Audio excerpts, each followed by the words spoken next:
beloved President of the Republic of South Sudan, Your Excellencies, the Vice Presidents, Right Honorable Speaker of the National Assembly, Right Honorable Speaker of the Council of States, the Right Honorable Chief Justice, Honorable Presidential Advisors, Honorable Ministers, Governors, distinguished guests, ladies and gentlemen.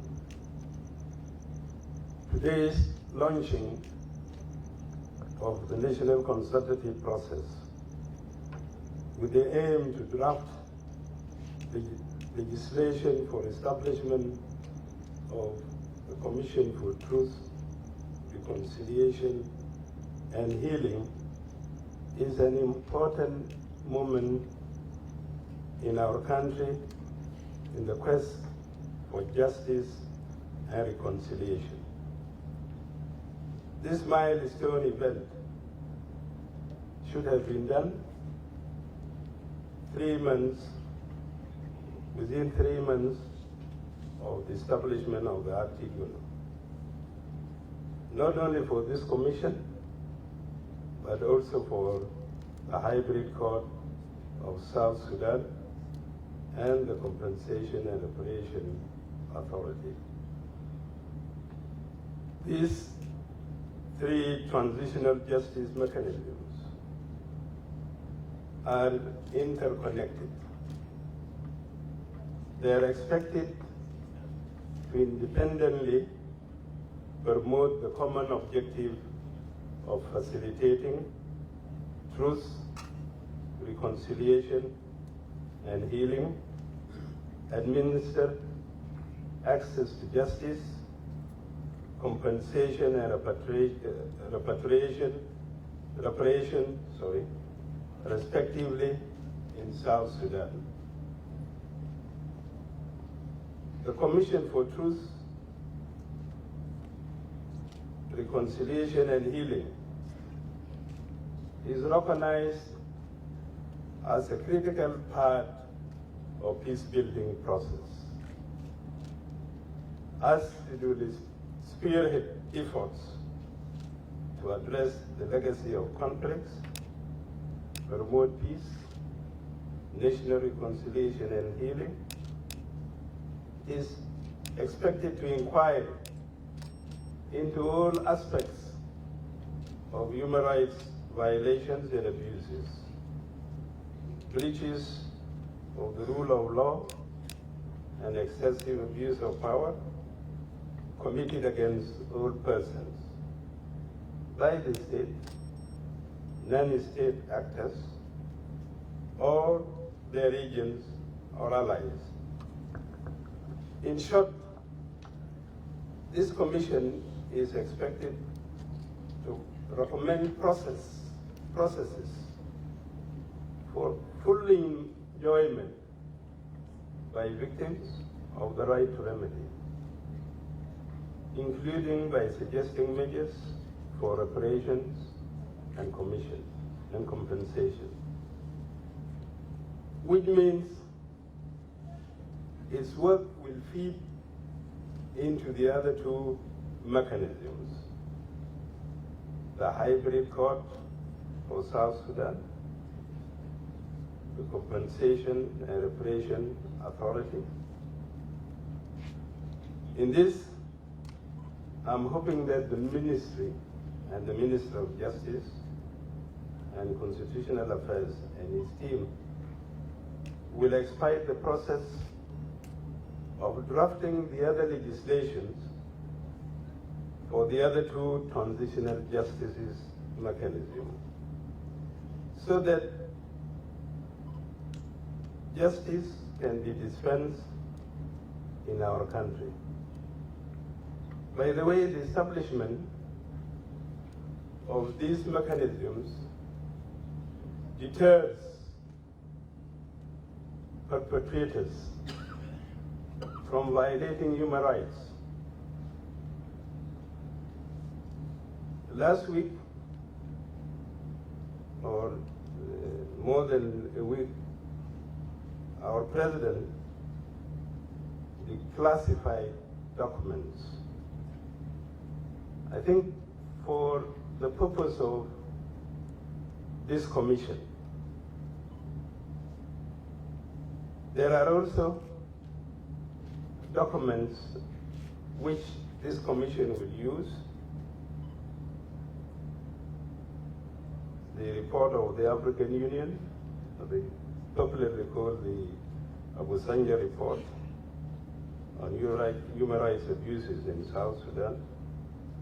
The several UN reports will also feed into the work of this commission. But more importantly, the views of our people, of which this technical committee was formed. The views of our people, I have confidence in the ministry and in the technical committee.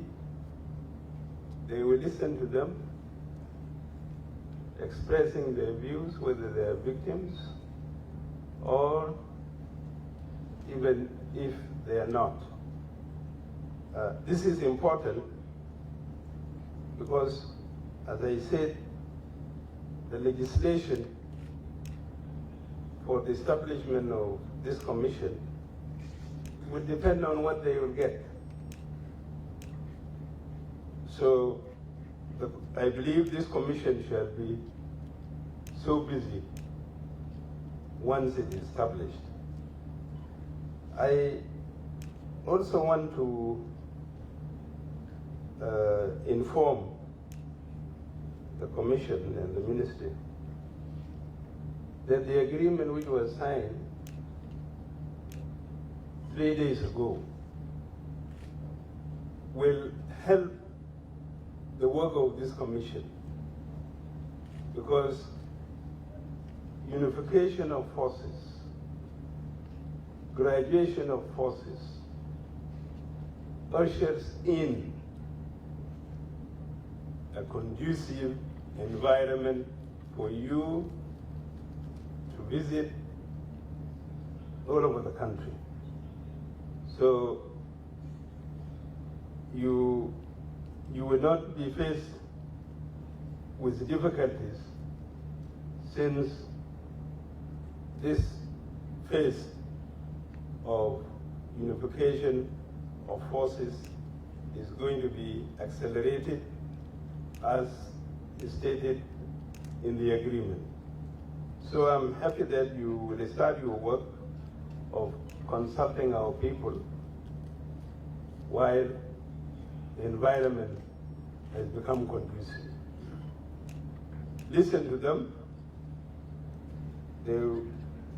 Once they give you trust, they will tell you all if they are victims. They will tell you all what they went through.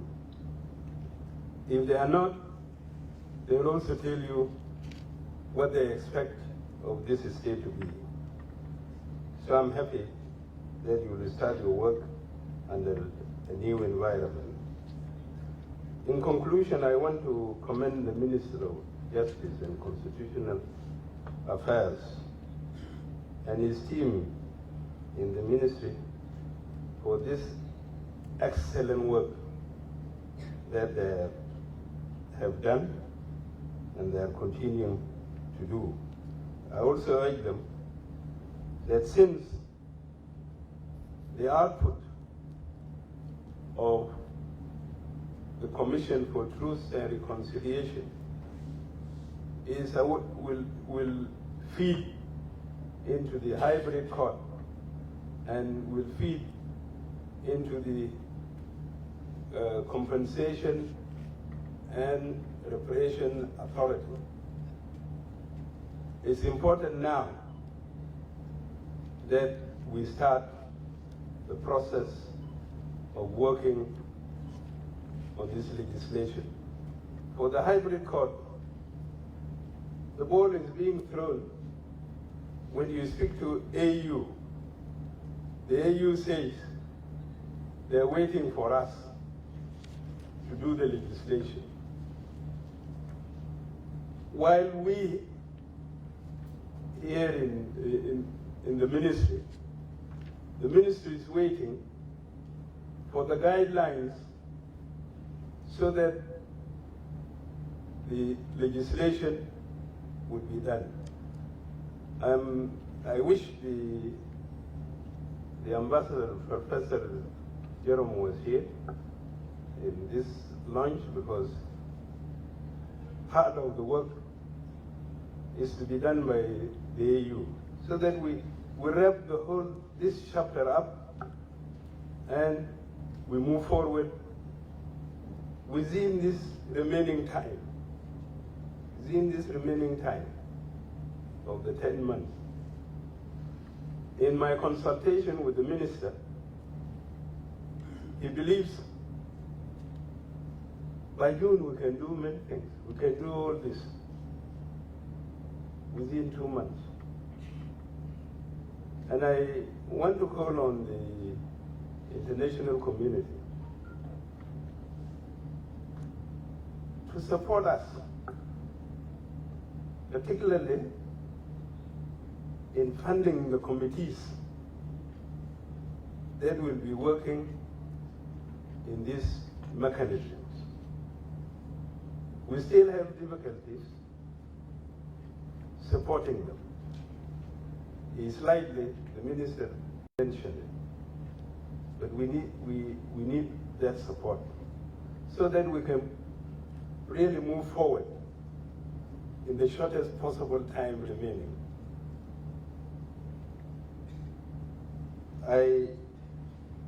Lastly, I want to thank the President for supporting this process, because this is an important process for our people to reconcile, for our people to get justice, for our people to at least be remedied if they have lost something. So, with these short remarks, I would like to invite the President to the podium to launch this process. Thank you very much.